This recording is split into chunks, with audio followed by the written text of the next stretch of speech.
O tema de hoje é juízo eterno. Juízo eterno, ele é uma das doutrinas básicas da palavra de Deus. E se é uma doutrina básica, nós devemos ter conhecimento acerca desse assunto. Juízo eterno vai falar sobre o que vai acontecer com cada grupo de pessoas, ou o que acontece com a gente, o que acontecerá naquilo que nós conhecemos como juízo diante de Deus. Então, nós vamos estudar e eu gostaria que você já estivesse aí com a sua Bíblia aberta, porque Bíblia aberta é um crente, com a Bíblia aberta, lendo a Bíblia é um crente fortalecido. A Bíblia não pode estar fechada, sua Bíblia tem que estar aberta. Bíblia aberta, lágrimas nos olhos. Hebreus capítulo 9, no verso 27. Se você puder abrir Hebreus capítulo 9, no versículo 27. Diz o seguinte: E assim como aos homens está ordenado morrer uma só vez, vindo depois disso um juízo, assim também Cristo, tendo se oferecido uma vez para sempre, para tirar os pecados de muitos, aparecerá segunda vez sem pecado aos que aguardam para a salvação. Então, o texto já está dizendo que todos nós, um dia iremos morrer, né? E a morte será apenas uma única vez. E logo depois disso, acontecerá o juízo. Então, quando nós morremos, na sequência, teremos o nosso juízo e de acordo com cada grupo e cada ordem. Vocês viram no episódio anterior que na ressurreição dos mortos, essa ressurreição ela vai acontecer em uma ordem. E aí, para você lembrar, é só você voltar ao vídeo anterior. E para cada grupo, né, que for para cada grupo de cada ressurreição, ressuscitar e acontecer o juízo. Jesus, ele é a primícia, né, daqueles que ressuscitam, né? E não é essa ressurreição como a ressurreição de Lázaro, né? Eu expliquei isso no vídeo anterior, mas é ressuscitar para uma vida eterna. Se Jesus ele foi o primeiro a ressuscitar, logo ele foi o primeiro a receber juízo. Nós vamos ler um texto aqui, ó. João, abre aí sua Bíblia, João, no capítulo 12,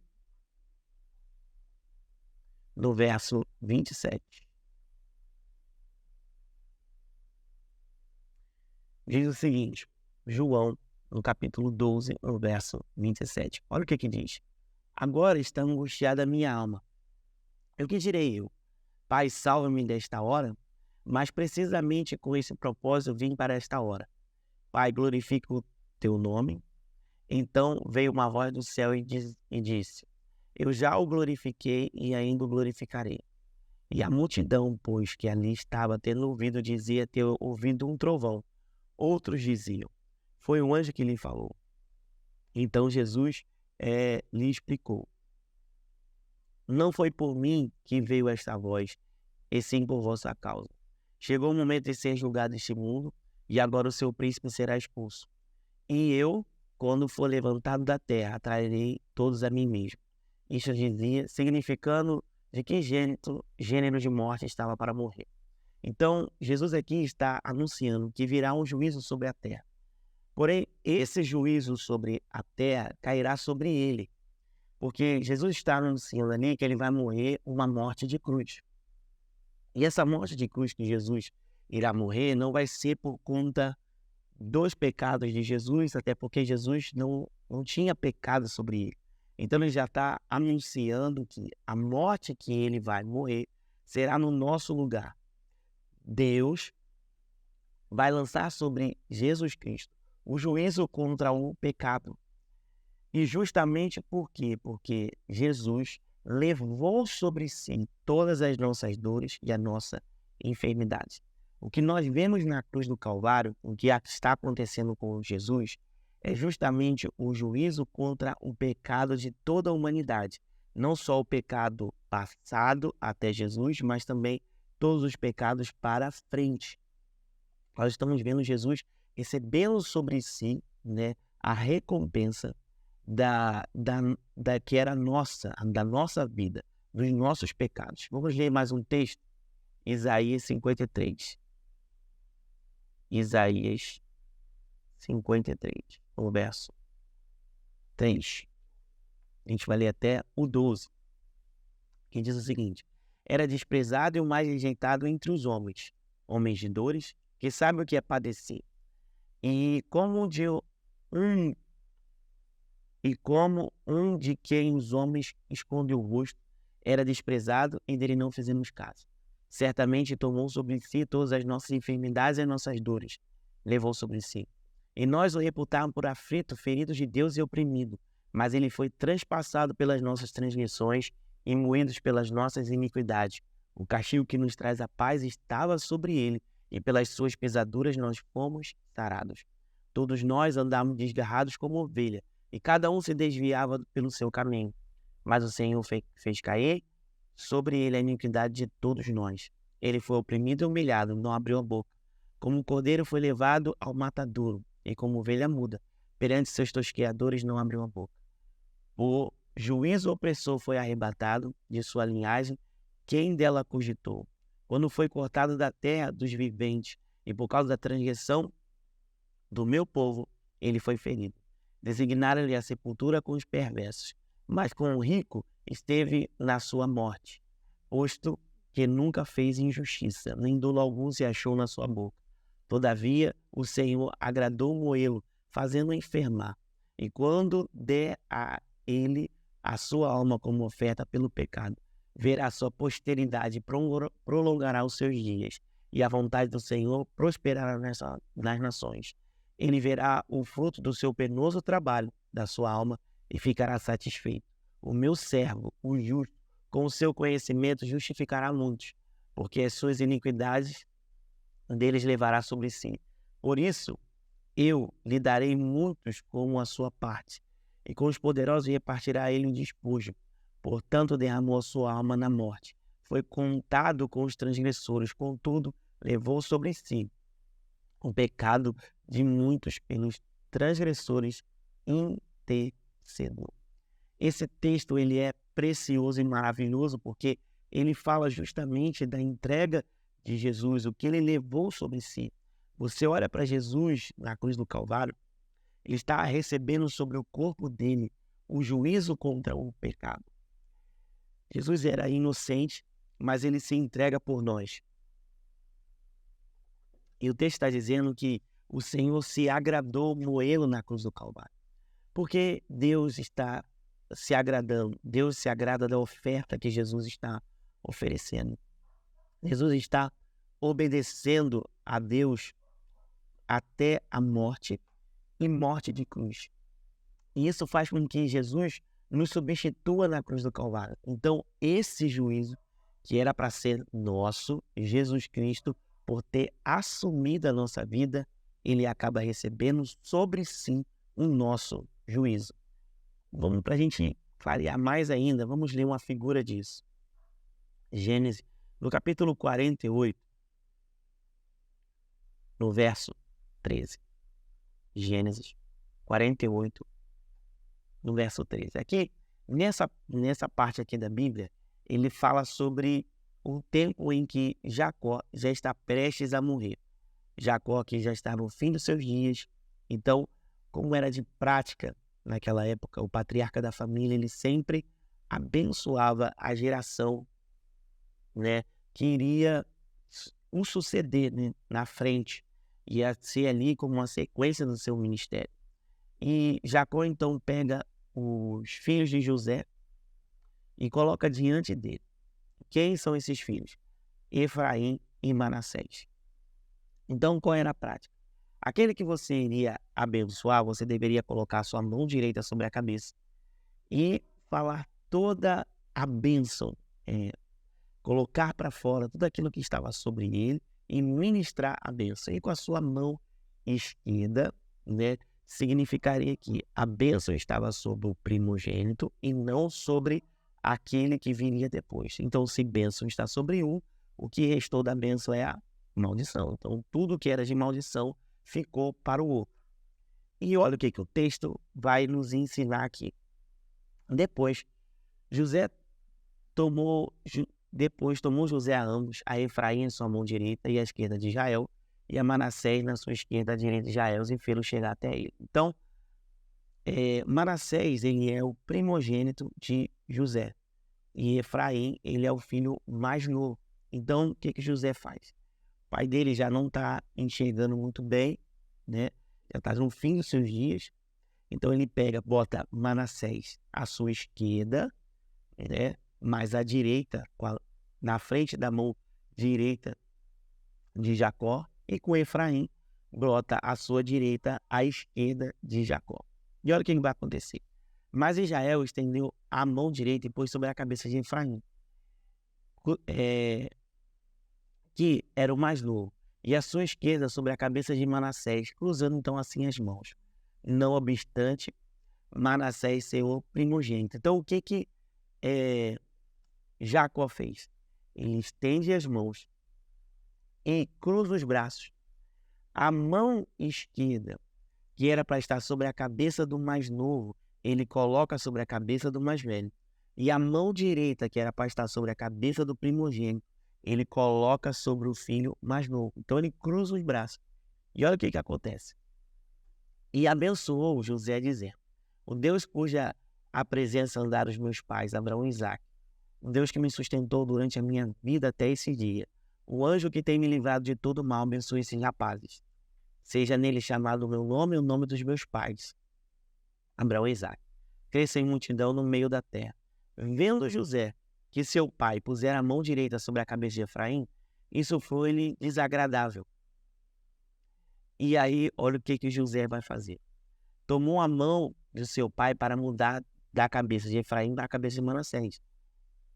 E disse-lhe José a seu pai: não é assim, meu pai, pois o primogênito é este. Põe a mão direita sobre a cabeça dele. Mas o pai se recusou e disse: eu sei, meu filho, eu sei. Ele também será um povo, também será grande, contudo seu irmão menor será maior do que ele, e a sua descendência será uma multidão de nações. Olha que poderoso está acontecendo aqui, porque o que está acontecendo aqui é justamente uma figura do que aconteceu na cruz do Calvário. Israel está diante dele, Manassés, o mais velho, e Efraim, que é o mais novo. Manassés, sendo o primogênito, ele é merecedor de toda a bênção. Efraim, por ser o mais novo, ele não é merecedor da bênção da primogenitura, mas ele é merecedor de tudo aquilo que sobrou. Então, bênção e maldição. Porém, José, ele cruza os braços e coloca a bênção que pertencia ao primogênito sobre a cabeça de Efraim. E aquilo que pertencia a Efraim, ele coloca sobre a cabeça do mais velho. Então, na cruz do Calvário, Deus tem Jesus, o primogênito, e tem toda a humanidade. O primogênito, ele é merecedor da bênção. E toda a humanidade, o que ela merecia? Merecia a maldição pelos seus pecados. Mas na cruz do Calvário, Deus cruza os braços. E a bênção que pertencia ao filho primogênito, ele coloca sobre o homem. E a maldição que pertencia à humanidade, aos filhos mais novos, ele coloca sobre a cabeça de Jesus, fazendo assim um cruzamento de braços. Por isso que a história aqui de Jacó, de Israel, ela aponta para uma realidade do juízo que Jesus Cristo recebeu. O texto lá em Filipenses, vamos ler juntos, abra sua Bíblia, Filipenses, no capítulo 2, no verso 5. Olha o que diz. Tende em vós o mesmo sentimento que também houve em Cristo Jesus. Pois ele, se subsistindo em forma de Deus, não julgou como usurpação ser igual a Deus. Antes, a si mesmo se esvaziou, assumindo a forma de servo, tornando-se em semelhança de homens e reconhecido em figura humana, a si mesmo se humilhou, tornando-se obediente até a morte e morte de cruz. Pelo que Deus também o exaltou de sobremaneira. E lhe deu o nome que está acima de todo nome, para que o nome de Jesus se dobre todos os joelhos, nos céus, na terra e debaixo da terra, e toda a língua confesse que Jesus Cristo é Senhor, para a glória de Deus Pai. Aleluia! Jesus Cristo, ele foi obediente, e foi a sua obediência que lhe deu o nome que está acima de todo nome. Jesus Cristo assumiu o nosso lugar. E por ter assumido o nosso lugar, ele recebe sobre ele o juízo que era pertencente a nós. Ele recebeu o nosso juízo. Ele recebeu a nossa recompensa. Mas por ele ter sido obediente, não ter tido culpa nenhuma, e ele foi obediente até o fim, cumpriu tudo aquilo, ele recebe a autoridade no seu nome, e o seu nome agora tem todo o poder no céu, na terra e debaixo da terra. Esse é o juízo de Cristo Jesus. Nós vamos ver agora o juízo da igreja, e exatamente sobre esse juízo que fala muito sobre nós, a igreja do Senhor. Então, preste atenção. Abra sua Bíblia em 2 Coríntios 5:10. Quem agora aí tem uma sede de saber como que será o juízo da igreja, essa é a hora. 2 Coríntios 5:10. 2 Coríntios 5:10. Olha o que diz. Porque importa que todos nós compareçamos perante o tribunal de Cristo, para que cada um receba segundo o bem ou o mal que estiver feito por meio do corpo. O texto aqui está dizendo que nós, como igreja do Senhor, iremos comparecer ao tribunal de Cristo. Esse tribunal de Cristo, ele será para que a gente receba galardão. O texto está dizendo para que cada um receba segundo o bem ou mal que estiver feito por meio do corpo. Porém, uma coisa que a gente precisa entender tribunal de Cristo não é para definir salvação. Se você comparecer ao tribunal de Cristo é porque você está salvo, você é igreja. Tribunal de Cristo ali não vai ser para decidir ou definir salvação. Salvação, ela se recebe no coração, confessa com a boca. Tribunal de Cristo vai ser para julgar todas as nossas obras, porque tudo que nós fizemos aqui, tudo que nós fazemos aqui através do corpo de Cristo, você tem que se lembrar, Jesus Cristo é o cabeça. Então tudo que você faz como Cristo. Então todas essas obras serão julgadas de acordo com a excelência de Cristo. Então logo, agora o papo ficou sério, né? Então logo, tudo que nós fazemos deve apontar para Jesus. Então, não é fazer uma coisa boa, né? Simplesmente, não é por boas obras. Nós vamos ver aqui que é fazer aquilo que você foi chamado para poder fazer.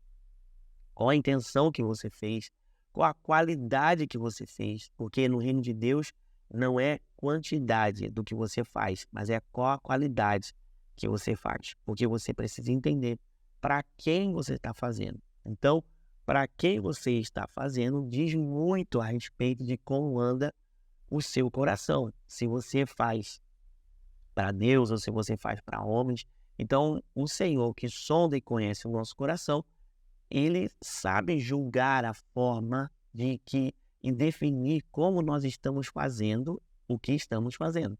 Então, essa palavra tribunal, ela vem do grego chamado bema, que é uma plataforma elevada. Naquele tempo lá, na época romana, já havia competições, né? Competições de esporte já. Então, todos os vencedores, eles compareciam diante do bema.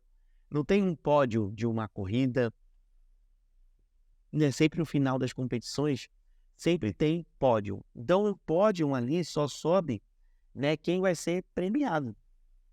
Então, aqueles que iam até o bema, eles iam ali para serem premiados, né, diante do bema. Assim é o tribunal de Cristo. Nós vamos comparecer diante desse tribunal para recebermos a recompensa de acordo com as nossas obras. Se a obra foi para o bem, foi de acordo, né, com o propósito, com o chamado que Deus tinha, nós vamos receber galardão por isso. Agora, se o que você fez, aquilo que você fez, a forma que você se moveu aqui na terra, você está salvo, mas o que você fez não foi de acordo com o seu propósito, a palavra do Senhor vai dizer que você não vai receber galardão, mas há algo que as pessoas vão receber, né? A Bíblia fala que sofrerão dano. Que dano é esse? A gente não sabe que dano é esse, a gente vai ler o texto.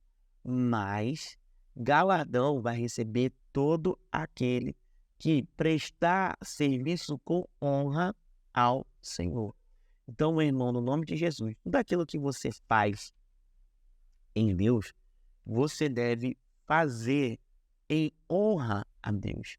Honrar ao Senhor com tudo aquilo que você faz, com tudo aquilo que você se move. Amém? Isso é agradável a Deus. Vamos ler mais um texto, 1 Coríntios, capítulo 15. 1 Coríntios, capítulo 15, no verso 58. 1 Coríntios, no capítulo 15, no verso 58. Diz o seguinte: portanto, meus irmãos, sede firmes e inabaláveis, sempre abundantes na obra do Senhor, sabendo que no Senhor o vosso trabalho não é em vão. Esse texto é um texto, irmãos, maravilhoso. Ele está dizendo que nós devemos ser firmes e inabaláveis. Porque no meio do seu serviço ao Senhor vai aparecer situações para que você se abale, para que você fique ofendido, para que você desista de fazer. Você tem que lembrar que o diabo não quer que você sirva a Deus. Ele vai fazer de tudo para atrapalhar aquilo que você está fazendo. Então, às vezes, vai ser as pessoas que vão te atrapalhar são as pessoas mais próximas. Então, você tem que lembrar que você não serve as pessoas. Você serve a Deus e que, para servir a Deus, existem pessoas que vão ali intermediar esse serviço. Por que eu estou dizendo isso? Porque no seu serviço, você deve sempre se lembrar que você está fazendo para o Senhor e não para homens. Então, por isso que nós fazemos com excelência, né? As pessoas que não servem com excelência, elas vão achar que quem serve com excelência é puxa-saco, né? Só que o puxa-saco, ele faz por interesse. Agora, aquele que serve com excelência, ele não serve por interesse. Ele serve porque ele quer agradar ao Senhor e faz isso de todo o seu coração. Então, aquele que entende e que quer agradar ao Senhor, ele vai sempre dar o seu melhor no seu serviço. Ele vai sempre fazer de uma maneira excelente, assim como o texto está dizendo, inabaláveis, sempre abundantes na obra do Senhor.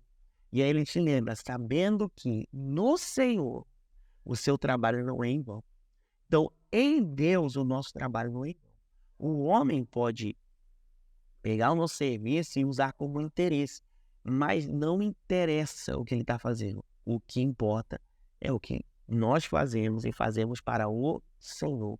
Por isso nós somos abundantes por causa do Senhor, somos inabaláveis por causa do Senhor. E isso vai ser uma fonte segura para você e para o seu servir, porque você não vai ficar olhando para o homem, você vai ficar olhando somente para o Senhor.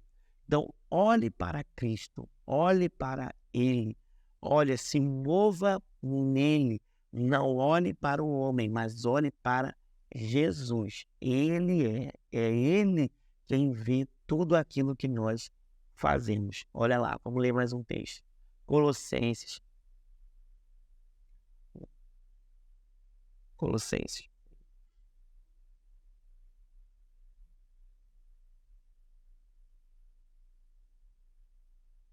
Colossenses no capítulo 3, no verso 23.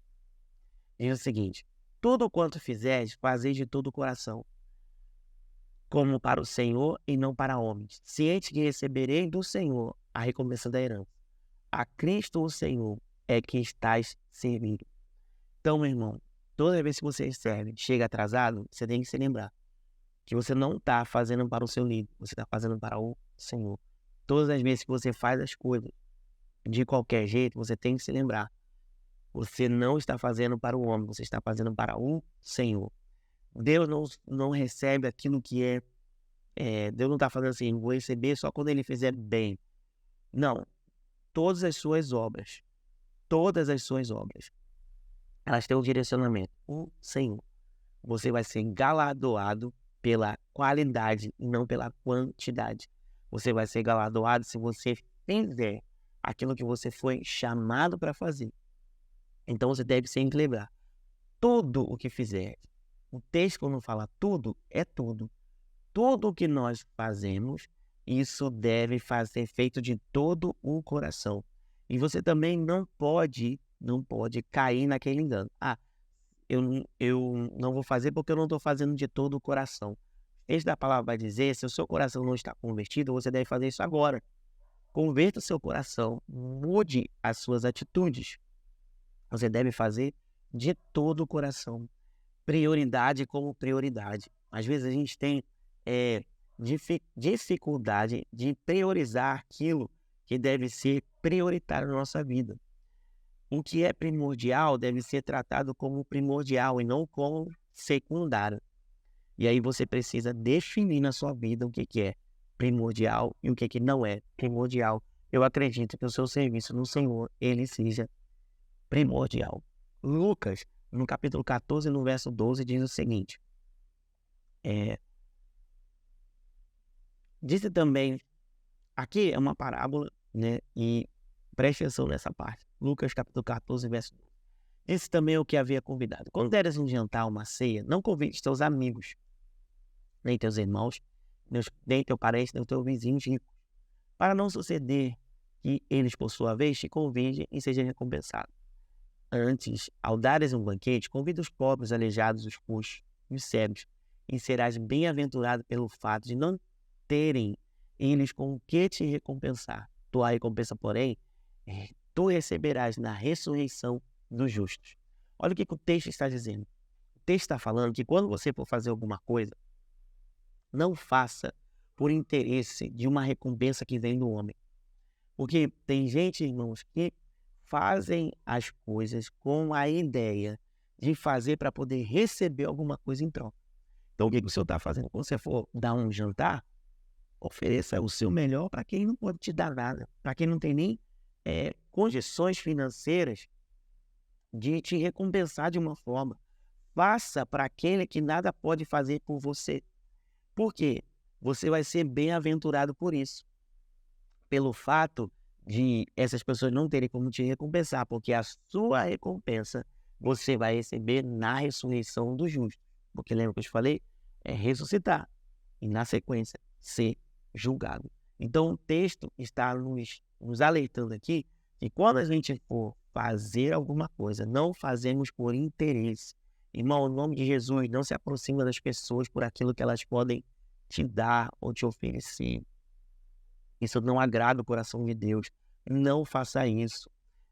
Não conte as suas fraquezas, não conte os seus problemas com a ideia de receber alguma coisa de alguém. Deixa que o Senhor te conecte às pessoas. Amém, gente? Vamos lá, mais um texto. Hoje tem bastante texto pra gente ler. Se você estiver animado aí, fica até o final, no nome de Jesus.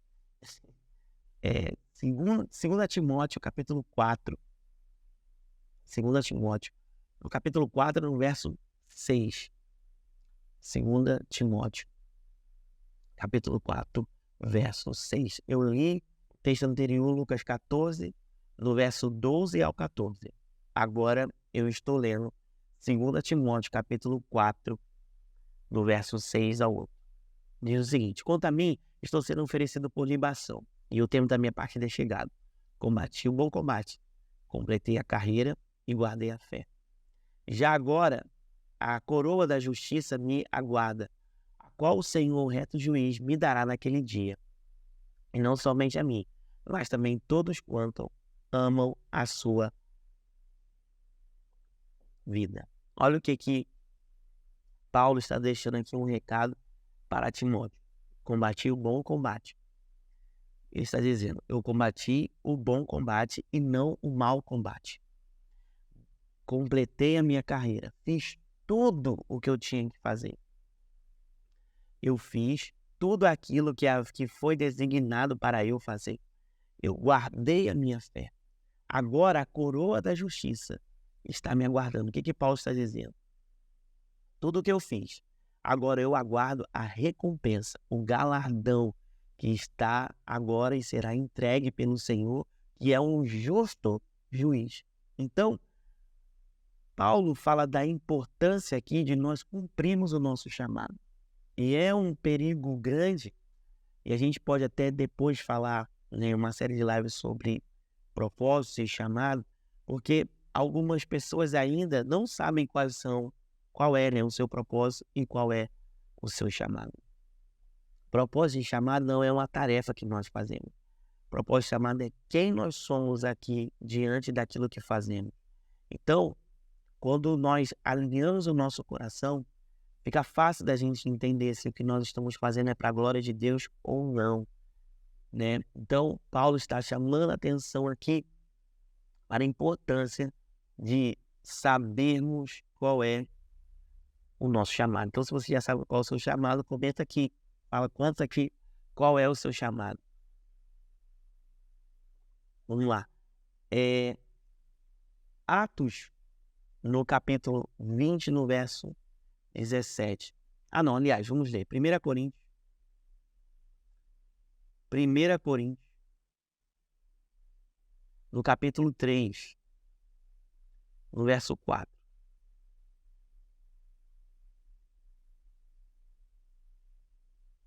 1 Coríntios, capítulo 3, no verso 4.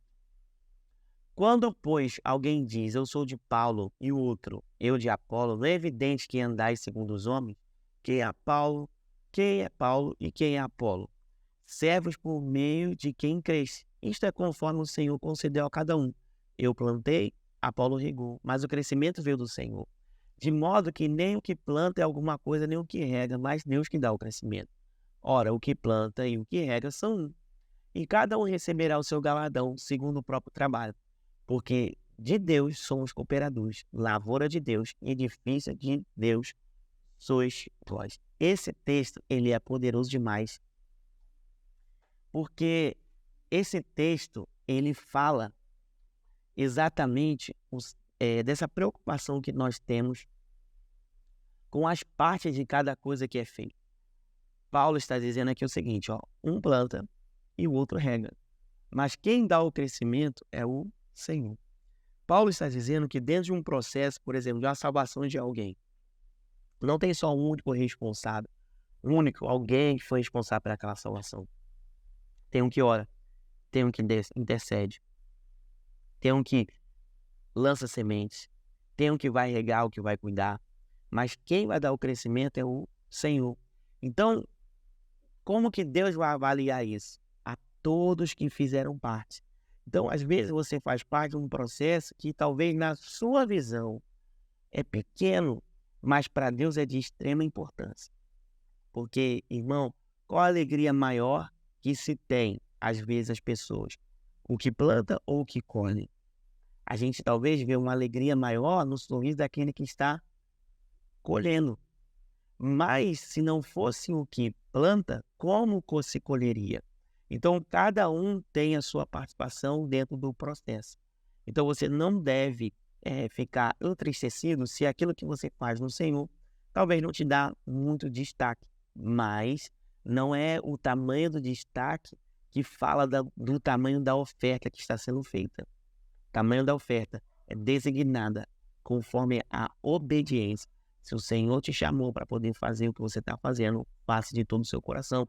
Porque Deus não está se impressionando como o homem se impressiona. O homem se impressiona com destaque, com vozes, com luzes, com talentos, mas Deus se move pelo coração de cada um. Amém, gente? Glória a Deus. Deus é bom. Vamos lá. 1 Coríntios, no capítulo 3 mesmo, Nós vamos agora ler a partir do verso 10. Nós vamos ler do 10 até o 15. Do mesmo aí capítulo que nós estamos lendo, mas vamos continuar lendo. Segundo a graça de Deus que me foi dada, lancei o fundamento com um prudente construtor, e o outro edifica sobre ele. Porém, cada um veja como edifica. Porque ninguém pode lançar um outro fundamento além do que foi posto, no qual é Cristo. Contudo, se alguém edifica sobre o fundamento é ouro, prata, pedras preciosas, madeira, feno e palha, manifesta se tornará a obra de cada um, pois o dia a demonstrará, porque sendo revelada pelo fogo, qual seja a obra de cada um, o próprio fogo provará. Se permanecer a obra de alguém sobre o fundamento que edificou, esse receberá galardão. E se a obra de alguém queimar, sofrerá dano, mas esse mesmo será salvo, todavia, como através do fogo. Não sabeis que sois santuário de Deus e que Deus habita em vós? Se alguém destruir o santuário de Deus, Deus o destruirá, porque o santuário de Deus, que sois vós, é sagrado. Esse texto aqui, ele está falando sobre de fato, como as nossas obras serão provadas. Então, diante do tribunal de Cristo, tudo aquilo que você fez vai ser apresentado diante do Senhor. E como que Deus vai provar as suas obras? Tudo aquilo que nós fazemos, não é só a quantidade, mas é a qualidade que nós fazemos, elas acabam sendo representadas por um tipo de matéria. Por exemplo, naquele tempo aqui, as pessoas construíam casas, né, com feno, com palha. E o que Paulo está exemplificando? Todas essas casas são feitas com isso. Se bater um fogo, o fogo vai consumir tudo. Tudo será consumido. Se você pegar feno, se você pegar palha, pegar madeira, né, o fogo consome todas essas coisas. Mas se uma casa é construída com ouro, com prata ou com pedras preciosas, o fogo não consome isso. Então, Paulo está fazendo esse paralelo para dizer o seguinte: Deus, que é fogo consumidor, ele vai consumir todas as nossas obras. Nossas obras vão passar por esse fogo. Aquilo que passar pelo fogo e que o fogo não consumir, então são obras de ouro, prata ou pedras preciosas. Que obras são essas? São todas as obras que nós fizemos de acordo com o nosso chamado e de acordo com a qualidade que Deus tem a honra de receber. Agora, tudo aquilo que nós fizemos que não estava dentro do nosso chamado e não estava dentro do nosso propósito, que a gente não foi chamado para poder fazer, que a gente fez de qualquer jeito, que a gente não fez com a qualidade que o Senhor merecia, que nós não fizemos com a honra que Deus merecia. Todas essas obras elas vão ser como feno, palha, pedras preciosas e não vai sobrar nada. Então, tudo que nós fazemos diante de Deus vai ser tudo provado pelo fogo. Então, o texto está dizendo aqui, ó, se permanecer a obra de alguém que sobre o fundamento edificou, esse receberá galardão. A palavra do Senhor vai dizer que nós estamos sendo edificados, nós estamos edificando, fazendo uma obra. Todas essas paredes que nós estamos levantando, que é aquilo que nós fazemos, se for ouro, o fogo não vai consumir. E aí nós receberemos galardão. Agora, se a obra de alguém queimar, sofrerá dano. A palavra do Senhor não diz que dano é esse, mas você vai concordar comigo que dano é dano. Que dano não é uma coisa agradável. Mas não se receberá galardão por tudo aquilo que você faz. Você vai receber galardão. Se o que você faz está dentro do plano, propósito de Deus. E qual a qualidade que você apresenta nisso. E aí, lembrando para você, Tribunal de Cristo não é para avaliação para se você vai ser salvo ou não. Mas Tribunal de Cristo é um tribunal de recompensa. De recompensas ou não. Vai depender de como foi a obra. Não é para definir se nós somos filhos. Porque se você é filho de Deus, você só pode estar diante do tribunal de Cristo se você é filho de Deus. Então, madeira, feno e palha são obras que não são dignas de serem recompensadas. E ouro, prata, pedras preciosas são obras que são dignas de ser recompensadas. Por isso que Deus irá recompensar cada uma delas. Amém, gente? Glória a Deus. Vamos ler mais um texto. 1 Coríntios, no capítulo 12. 1 Coríntios, capítulo 12, verso 17. Vamos ler de novo aqui o verso 17. Se alguém destruir o santuário de Deus, Deus o destruirá, porque o santuário de Deus que vós sois é sagrado. A palavra do Senhor vai dizer que nós devemos temer, não temer aquele que pode destruir o corpo, mas temer aquele que pode consumir tudo, que é o próprio Deus. Então, às vezes a gente vai estar em situações que a gente vai ser perseguido, atrapalhado, pessoas que tentam nos destruir, pessoas que tentam nos paralisar. Então, aqui é uma lembrança. Se lembrem, vocês são o meu edifício e eu tomo conta deles. Então, Deus está falando o seguinte: tudo que você é a minha responsabilidade. Você é o santuário. Se alguém tentar destruir o santuário, Deus vai destruir. Então, aqueles que intentam contra nós, devemos lembrar que o Senhor é aquele que nos protege. E o que nós somos por dentro é santuário, é sagrado. Nós somos santuários de Deus, é sagrado. Então essa consciência tem que estar primeiro em nós. Nós devemos ter a consciência que o Espírito Santo de Deus mora em nós e isso nos tornou santuário e morada do Senhor. Algumas pessoas estão aqui pedindo, dar um exemplo. Perseguição, afronta, traições, tudo isso é uma forma de te paralisar, ou tentar paralisar você. Destruir chamados, existem matadores de profetas, existem pessoas que tentam defraudar os outros para tentar paralisar, né, planos e propósitos de Deus. Então o Senhor está dizendo que Ele sabe tomar conta da vida, da nossa vida, né?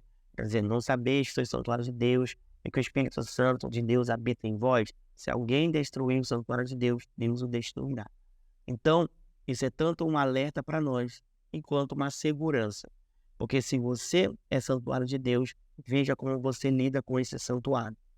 Não colocando para dentro de você coisas que não condizem com a santidade de Deus. Entendeu? Vamos dar sequência. 1 Coríntios 12, 12. 1 Coríntios 12, 12. Diz o seguinte: assim como o corpo é um e tem muitos membros, e todos os membros sendo muitos constituem um só corpo, assim também com respeito a Cristo. Pois em um só Espírito todos nós fomos batizados em um corpo, quer judeus, quer gregos, quer escravos, quer livres. E a todos nós foi dado de beber de um só Espírito. Porque também o corpo não é só um membro, mas muitos. Se disser o pé, porque eu não sou mão, não sou o corpo, nem por isso deixa de ser corpo.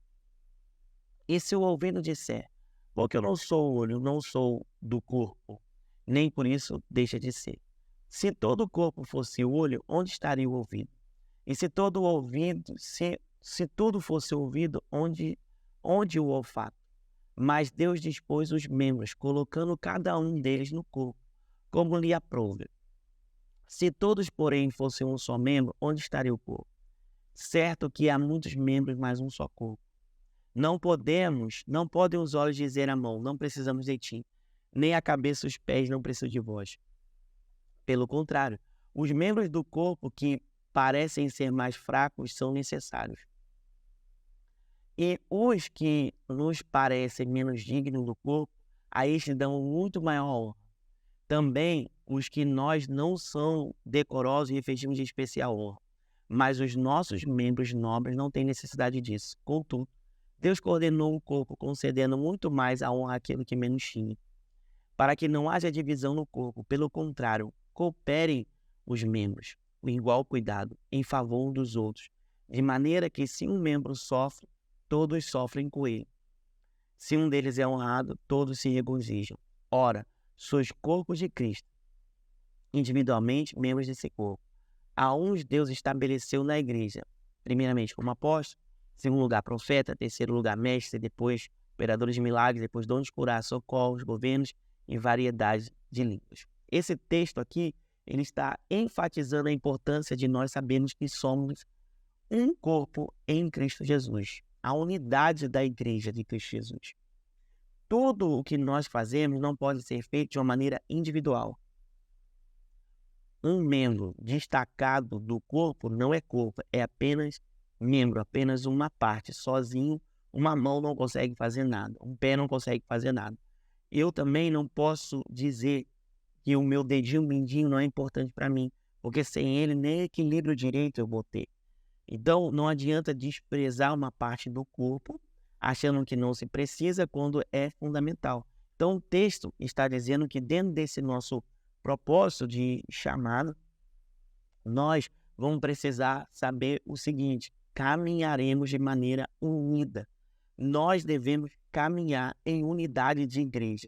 Não adianta você achar, irmão, que você sozinho vai chegar a algum lugar. Há uma necessidade que o seu irmão que está próximo a você cumpra o seu chamado para que você também cumpra o seu chamado. Existe uma seguinte questão.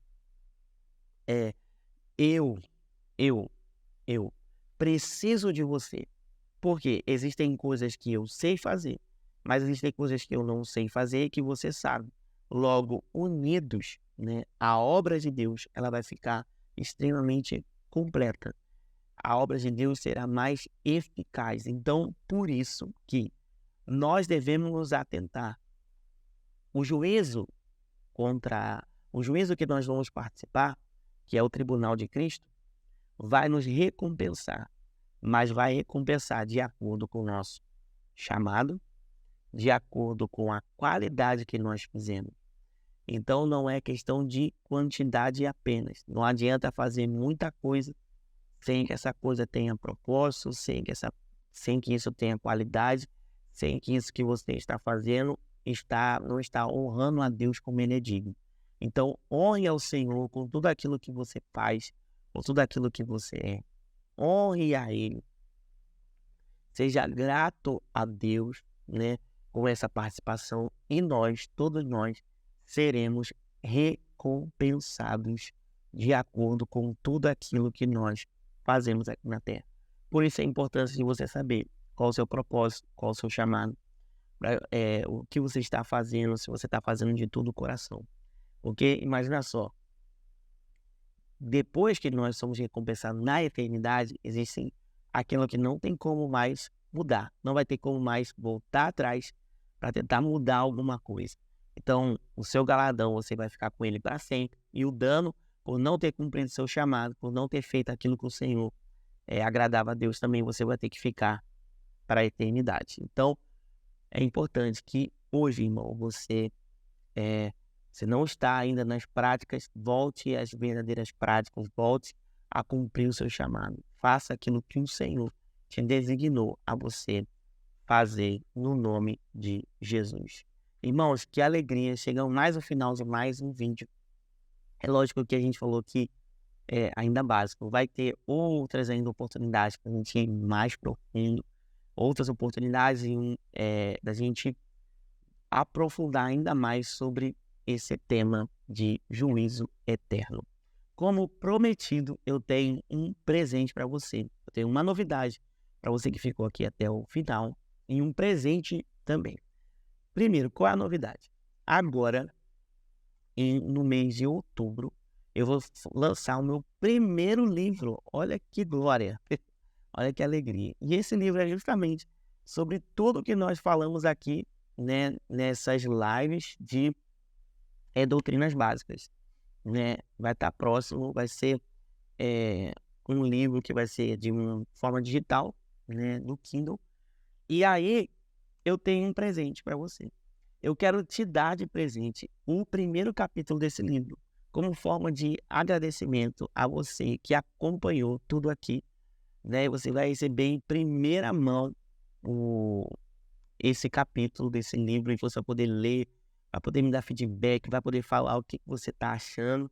E aí, lá para outubro, a gente vai lançar o livro por completo. Mas para você receber o livro, você vai ter que seguir um passo aqui. Então, presta atenção agora que é importante você saber. Você vai mandar uma mensagem para mim, não aqui, mas lá no meu direct. Então, assim, ó, eu quero. E aí, isso vai ser o sinal de que você quer o presente para você. E aí eu vou te mandar um link, você vai preencher esse link e você vai receber no seu e-mail, né? Logo depois, você vai receber no seu e-mail aí o primeiro capítulo, gente, do meu livro. Eu nem estou acreditando nisso que está acontecendo, que Deus está proporcionando essa oportunidade, né, de escrever. Tá muito bonito, capa, layout, mas eu quero ouvir o seu feedback, o que você está achando, e é uma forma também de você conseguir ainda se aprofundar ainda mais nesses assuntos que nós debatemos aqui, tá bom? E fica ligado, a gente tem muito mais novidades, eu estou preparando material para a gente poder ter uma turma no Zoom, né? E você vai poder estudar comigo num espaço onde vai poder fazer mais perguntas, ter assim, mais profundidade dentro dos nossos estudos. Então, o que você vai ter que fazer? O eu quero, gente, não pode ser aqui na live. A gente vai terminar a live agora e aí você vai lá mandar uma mensagem lá no direct e vai dizer assim, ó, eu quero o meu presente, eu quero. E aí eu vou te mandar na sequência o link que você vai preencher e eu vou te mandar aí o primeiro capítulo no seu e-mail de presente e com muita gratidão à sua vida. Isso é uma forma de eu agradecer a todos vocês que estão me acompanhando aqui desde... A gente já está batendo aí já a 12ª live já são 3 meses, né? 4 semanas, 3 meses que a gente está aqui. Toda terça-feira de manhã, às vezes é quarta, às vezes é terça, dependendo da disponibilidade aqui. Então você vai fazer o seguinte agora. Vou finalizar a live, você vai lá no meu direct, vai escrever eu quero, e eu vou te mandar um link, tá? E você vai preencher e daqui a uns minutos você recebe lá no seu e-mail, né, o meu livro como forma de agradecimento. Isso que eu estou falando aqui, eu não vou colocar em stories, eu não vou colocar mais em nenhum outro lugar. O que eu quero verdadeiramente é presentear você que está aqui assistindo essa live e ficou comigo aqui até o final, tá bom? Mas você vai poder pegar esse capítulo e dar de presente, distribuir no seu GC, nos grupos de WhatsApp, manda para quem precisa ouvir, sai vendo para todo mundo, tá bom? Gente, ó, beijo no coração, muito obrigado, né, por tudo. Foi uma honra ter vocês aqui. Eu quero declarar e abençoar a sua vida, que você tenha uma semana cheia da unção e cheia da graça de Deus. E fique ligado que semana que vem a gente começa um novo tema e daqui a pouco eu vou soltar ele aí na internet, tá bom? Eu fiz uma caixinha de perguntas, recebi as sugestões e a gente inicia na próxima semana já um novo tema. Então, não se esqueça, vou encerrar a live, você vai lá no meu direct e vai dizer, eu quero. Vou te mandar um link, você vai preencher esse link com os seus dados e aí você vai receber no seu e-mail o primeiro capítulo do meu livro e espalha essa novidade para todo mundo. Coloca no printa, coloca no stories, conta para todo mundo essa novidade. E, se Deus quiser, em outubro ele vai estar aqui prontinho, já lançado para dar acesso a todo mundo, tá bom? Beijo no coração, amo a vida de vocês e até a próxima live na semana que vem, tá bom? Deus abençoe você, um beijo para todo mundo e muito obrigado, gente, pelas mensagens. Eu também estou muito feliz com esse novo tempo. Beijão.